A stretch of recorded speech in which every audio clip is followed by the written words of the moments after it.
A Igreja de São Vicente de Fora.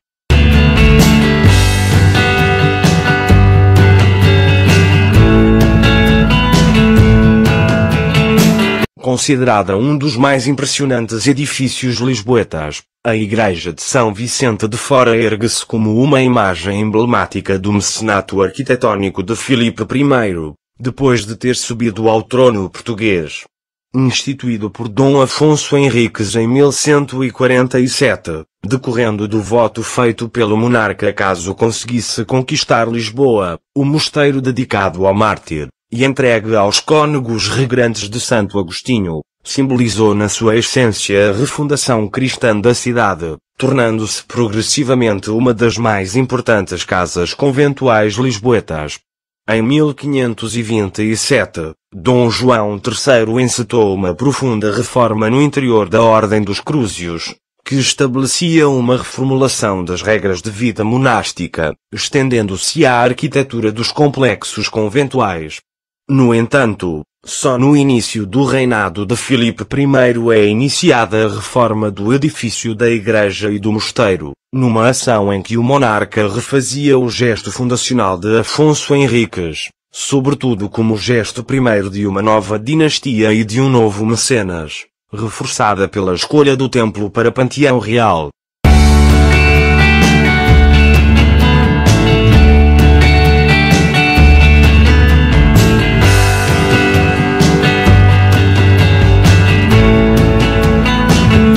A autoria da traça do novo mosteiro continua envolta em alguma polêmica, embora nos últimos anos seja consensual que as grandes figuras de destaque da reforma vicentina sejam os arquitetos João de Herrera e Filipe Tarzi.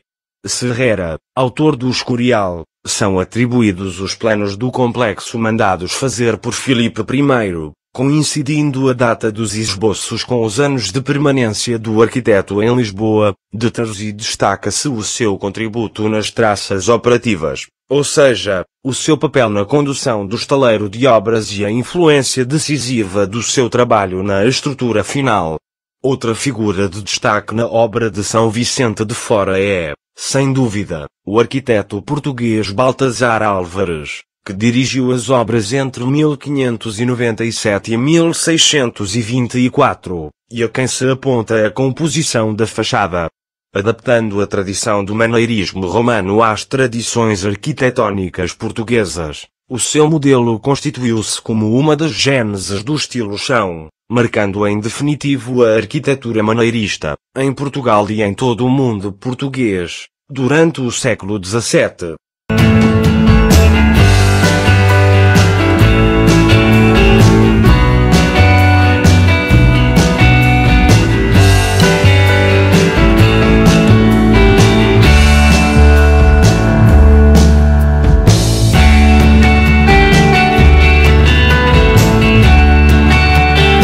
De planta longitudinal, o templo vicentino possui nave única, com transepto, capela-mor bastante profunda e retrocoro. Nas paredes laterais da nave destaca-se a sequência rítmica de pilastras emparelhadas, entre as quais foram rasgadas, em 1608 pequenas capelas, comunicantes entre si. O espaço, cuja iluminação é feita através de janelas termais que se distribuem pelo topo da cabeceira e do transepto, é coberto por abóbada de berço de caixotões, estando estes decorados com diferentes relevos. O cruzeiro da igreja era originalmente rematado por uma cúpula, que ficou totalmente destruída durante o terremoto de 1755. O antigo mosteiro agostiniano adjacente, com acesso pela nave, conserva a sua cisterna do século XVI e vestígios do antigo claustro. Destaca-se ainda pelos seus painéis de azulejos do século XVIII. À entrada, junto ao primeiro claustro, estão representadas cenas do ataque de Dom Afonso Henriques a Lisboa e Santarém da autoria de Manuel dos Santos. Em volta dos claustros, painéis de azulejos com cenas rurais, rodeados por desenhos florais e querubins, ilustram as fábulas de La Fontaine. Nas dependências da igreja estão localizados o Panteão Real dos Braganças e o Panteão dos Patriarcas de Lisboa.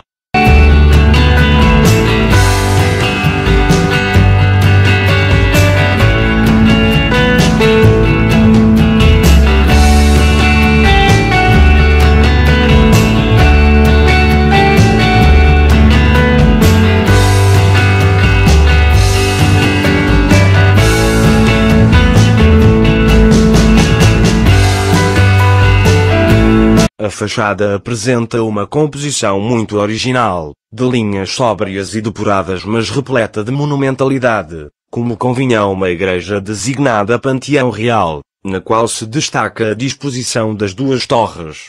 Estas não são simplesmente justapostas como dois blocos adoçados ao frontispício, mas antes plenamente integradas na estrutura, numa tipologia que recria, à luz da tratadística renascentista, a arquitetura medieval portuguesa, alcançando um equilíbrio perfeito entre a tensão horizontal de um alçado de 5 tramos e a verticalidade sugerida pelos volumes torreados. O imponente altar barroco, encomendado por Dom João V de Portugal, que ocupa o centro da Capela-Mor.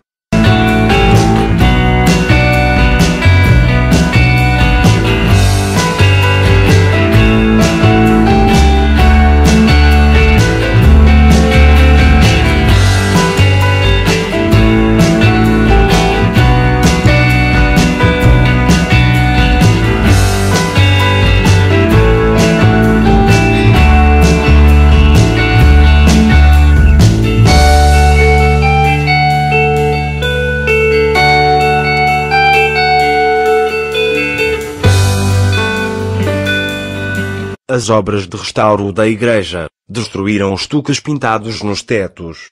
Parte da operação foi autorizada por técnicos ao serviço do Estado, que entenderam que não se justificava refazer os estuques, uma vez que eles não eram originais da época de construção do templo, século XVII. Apresenta planta retangular com uma fachada de tipo italiano, sóbria e simétrica, com uma torre de cada lado e as estátuas dos santos Agostinho, Sebastião e Vicente sobre a entrada.